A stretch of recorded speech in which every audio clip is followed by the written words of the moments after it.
Hello everyone, welcome to another video from the Tiny Menagerie.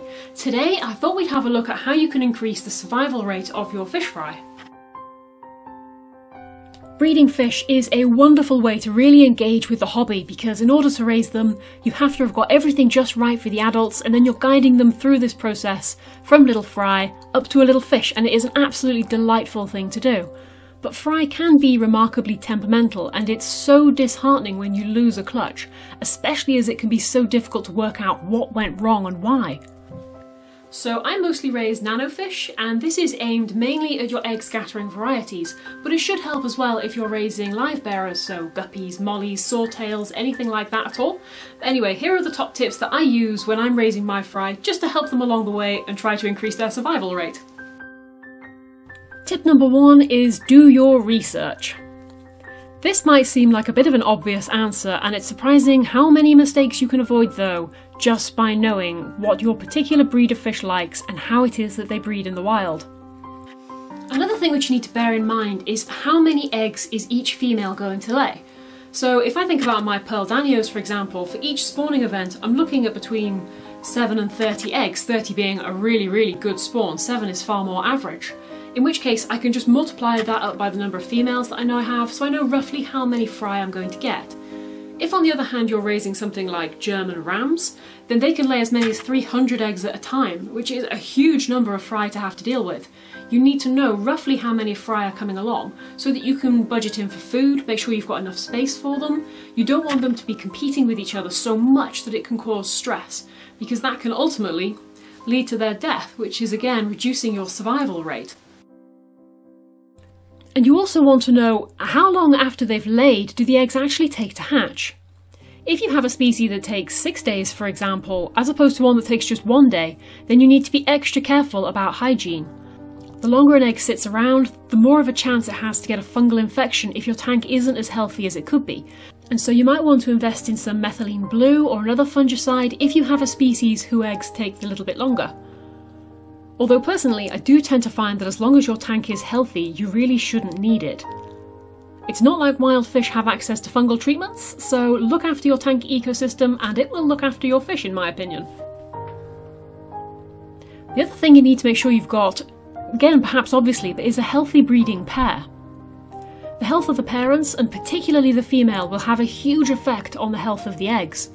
Unhealthy eggs won't develop as strongly as they could, the fry can be undersized or even deformed, and maybe even just not strong enough to move around freely in order to search for food. When looking to condition your female, you want to make sure she is enjoying the best possible food that you can get hold of for her. Plenty of bloodworms, daphnia, artemia, even microworms depending on the size of your fish. You can feed them frozen food, but live is always going to have that slight nutritional edge, and you really want your female to be in as peak condition as she possibly can be.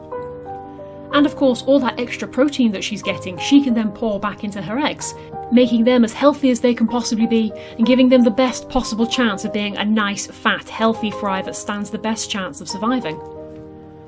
Males don't matter quite so much, his contribution is genetic, and he's not going to be supplying any nutrition for the developing young, but you still want a good specimen. You want one who is perfect in his conformity, so he's got the right number of fins, everything is as it should be, he's well proportioned. And of course making sure he shows absolutely no sign of ill health. Tip number 3 from me would be a mature planted tank. How you choose to raise the fry, what sort of situation you keep them in, is really a case of personal preference. A lot of people swear by glass tanks, so they're keeping them just in a straightforward glass box, completely bare, nothing on the base, no substrate or anything, and the eggs and the fry are just in there. They do that mostly because it's really easy to disinfect. You can just clean it out between batches, move them on. That's especially good if you're raising really large numbers of fry, if basically you're aiming to become a fish breeder. Personally, I have no intention of becoming a fish breeder, and so I prefer the planted tank method. All of my tanks, regardless of whether I use them for breeding, have plenty of plants in them, and I very rarely hoover the gravel. I want the tank to be as full with as many microorganisms as it possibly can be. And so long as your tank is thoroughly matured, so more than 6 months old for example, and it's no longer going through that kind of crazy algae and bacteria phases that it does at the beginning, there's nothing strange going on in there, everything is nice and stable, then it should be very clean and very healthy once it reaches that stage. And once it does, you really shouldn't need to medicate it in order to keep your fry healthy. They are, after all now, in a very natural environment. Tip number 4 would be establishing a feeding regimen. And if you're following the bear tank method, then that is exactly what you're going to have to do. Fry need to be fed at least 4 times per day. They don't want to be going hungry at all if you can possibly help it. And so what you need to be doing is you need to be feeding them enough that every fry gets its own share, but you haven't got food building up on the base, nothing on the substrate, nothing that's going to need to be cleaned away. Also, this is somewhere else that having a planted tank really helps, because it's really important that fry are eating as much as they possibly can. In the right conditions, fry will grow very fast, and what they need changes as they grow. So this little fry is just 1 day old, it's fresh out of its egg, and it can sort of wiggle to move around, but it's not free swimming yet. At this stage, it's still living off the yolk in its belly, and it doesn't need to be fed. As soon as fry are free swimming, so like these guys, you can see they have control over their movement, they are ready to be fed now. And tiny little fry like these celestial danios need a minute feed source. Plants in the tank, especially a nice dense moss or carpeting plants like Eleocharis, will allow a plethora of microfauna to survive, live and breed in the tank along with your fish. Plants also shed a lot of microscopic bits of leaves and debris that the fry will pick up, and it all goes towards making sure those fry are getting their first meals. Once they're eating, they'll start to grow, and the bigger they get, the more likely they are to survive. In a planted tank like this, there is always food available. They're not relying on me or a machine to remember to feed them several times a day. To help with this, you also need to make sure you're feeding the correct size of food to your fry. Tiny fry will need a dust feed like Hikari first bites for the first couple of weeks, but as soon as they're large enough, it's a good idea to move them onto live food such as freshly hatched brine shrimp. If you can increase the size of food that you offer the fry as they grow, you'll find they grow faster as well. It's almost like they're growing bigger to see what you're going to feed them next. I think most people know that fish can be truly terrible parents. They seem to take a delight in eating their own eggs and fry. Sometimes you wonder how on earth they manage to survive in the wild at all, considering they eat all of their own young. But in all honesty, fry can be just as bad, and that's why tip number 5 is making sure you're grading your fry as soon as possible. If you've got bigger ones in there with smaller ones, they are going to predate them just as much as the parents would. And so it is really important that you try to keep fry who are all roughly the same age together. If at all possible, all those who came from the same spawning event. This should go some way towards preventing the larger ones from outcompeting the smaller ones.